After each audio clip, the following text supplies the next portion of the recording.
When I'm looking for a talent, this is what we're pretty much looking for. It's got two key characteristics. First, it's the thing that you do with such ease that you can do it all day.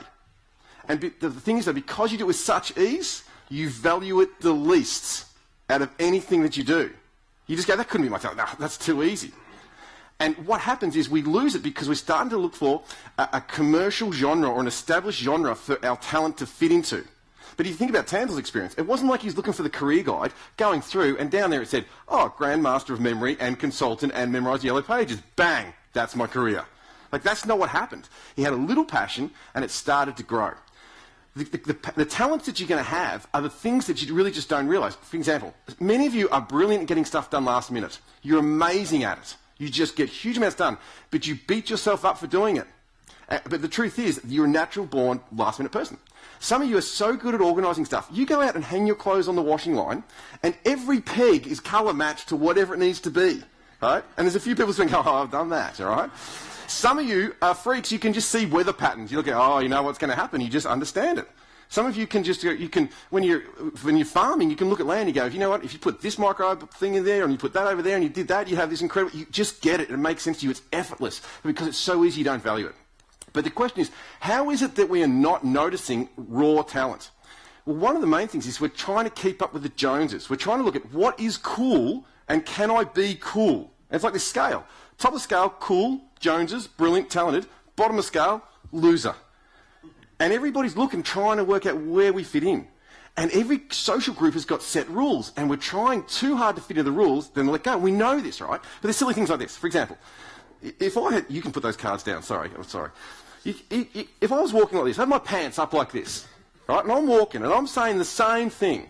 Now, I can be a genius, and I can have all sorts of fancy things on my resume. I can say some interesting stuff. But the whole time you're thinking, mate, check out the pants. You can't let it go. Or what if I had my collar just tucked like that, the whole presentation? And someone says, what did you think of the presentation? You go, I just wish he would have fixed his collar. We just find it hard to let go of these things. Now, they're only subtle, but there's more established ones too. There's much bigger ones. You look even in the farming industry we're talking about today. We look across at the farm next door and we go, that's how they do it, and that's how they do it. I better do it like that too. We sometimes don't realise that we're checking in with people, not just the farming industry, every industry. Students check in with their friends. Have you started the assignment? Have you started it? They don't know. They're checking in with Dumb and Dumber to find out whether or not I should be doing it like that. So what we actually want, what the challenge here is that we're accidentally moving towards what's called perceived success. It looks successful. It looks like you're the happy family. It looks like you can afford the car. It looks like you've got a great business operation, but it's not authentic. And authentic success is when you grow into all that you're capable of. You really go, what am I? What are all the components? Can I maximise them? And can I do that while I'm maximising my relationships with the people around me and the community around me? Because doing it on your own is not fulfilling. And so what we want to start to do is just two simple things.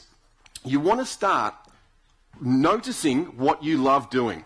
Just notice and allow it in your life. Give it time.